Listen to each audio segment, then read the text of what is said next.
This is the cardiac cycle. The cardiac cycle is how the heart works to pump blood through the circulatory system. First, the heart's atrial chambers fill up with blood after receiving it from the vena cava and pulmonary vein, before pushing it into the ventricles that eject it out of the heart. There are two phases to the blood flowing through the heart, which are diastole and systole. Diastole is the relaxation phase, where blood fills the chambers. In atrial diastole, blood fills the heart atriums, and then the ventricles fill due to passive filling. 70% of the blood flow fills the ventricles due to passive filling, which is where the pressure builds up so the blood pushes the valve open. The second phase is systole, and this is a contraction phase. In atrial systole, the atria contracts to force the remaining blood into the ventricles. In ventricular systole, the ventricles contract to push blood out through the pulmonary and aortic valve. This is a conduction system.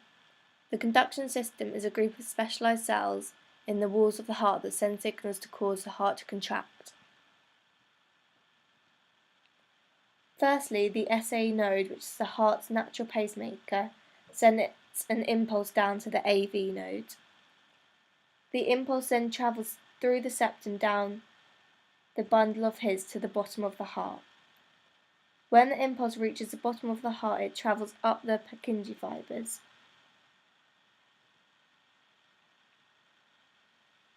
The cardiac cycle is caused by the conduction system, and the cardiac cycle is what makes the heart beat. When there is passive filling, for example in atrial and systole, there is no conduction activity because the heart doesn't need to contract.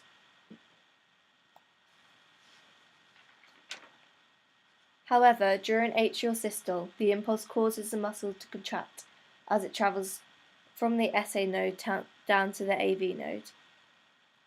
The impulse stimulates a wave of depolarization by traveling from the SA node to the AV node, which causes the atrial to contract from the top to the bottom and push the blood into the ventricle.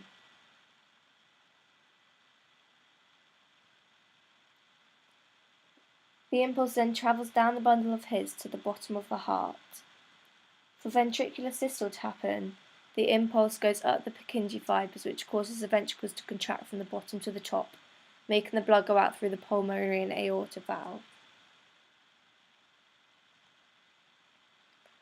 Heart rate changes due to demand changes which influence the autonomic nervous system, or the ANS system.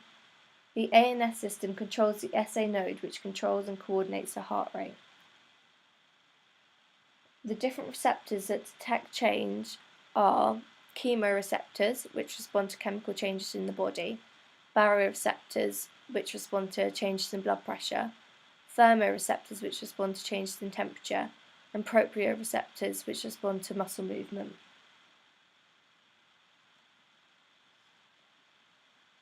These all collect feedback, which they send to the cardiac control center in the medulla oblongata, which is in the brain. This then sends impulses down either of the two following nerves, the vagus or accelerator nerve. The vagus nerve is part of the parasympathetic system in the ANS system, and it inhibits the heart rate. The accelerator nerve, however, is part of the sympathetic ANS system, and it excites the heart rate, meaning that it speeds it up.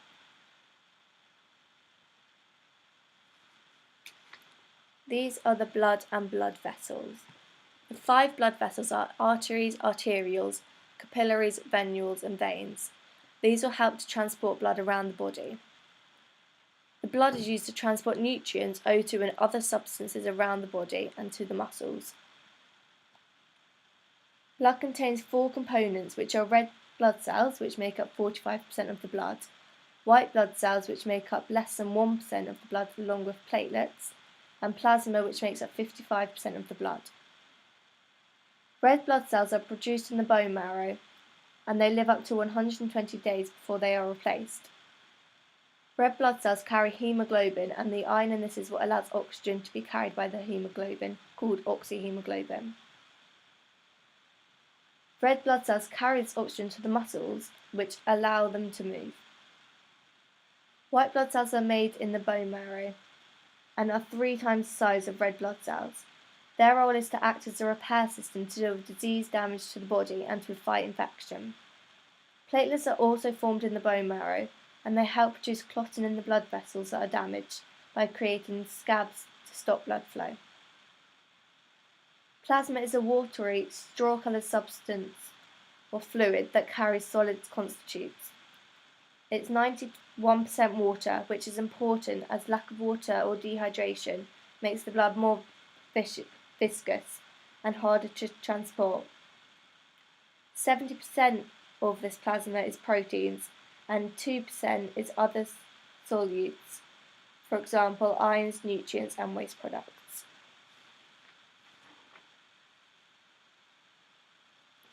Blood vessels are all structured differently to allow them to serve their functions. This first blood vessel is an artery. Arteries are controlled by the sympathetic nervous system, and they carry oxygenated blood from the heart to around the body. This is the wall of an artery. Artery walls are very thick because blood has just been pumped from the heart into them, causing it to have a high pressure. Because of this, arteries also have lots of elastic fibres, allowing them to expand as the blood surges through and then recoil.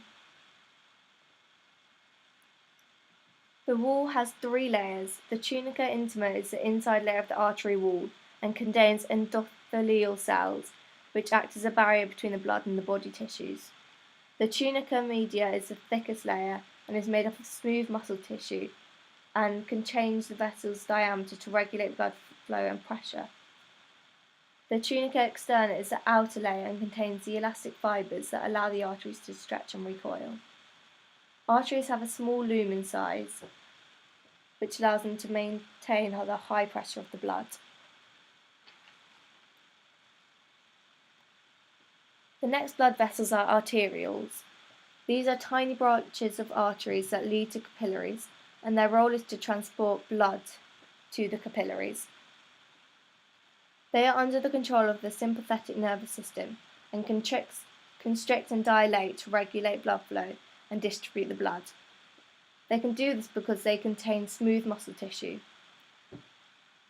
Both the tunica externa and intima are very thin, and the tunica media consists of a few layers of smooth muscle tissue. They dilate to reduce the blood pressure and constrict to increase the blood pressure. Arterioles can adjust the lumen diameter size in response to signals, which have a direct effect on the flow of blood. Capillaries is where the gas exchange of O2 and carbon dioxide happens. The lumen of capillaries are very narrow, only 1 cell thick, causing blood to have a low pressure. They also have a wall that consists of only a tunica interna, which allows substances to diffuse from the capillaries into the muscles or lungs. Capillaries have a very large surface area. Although they are very small, there are many of them, which allows lots of diffusion to happen. This is a venule. Venules carry deoxygenated blood from the capillaries into the veins. The walls of venules are smaller than arteries and arterioles, as blood returning to the heart doesn't have as much pressure. Their main function is to drain blood from the capillary beds and send it into the veins.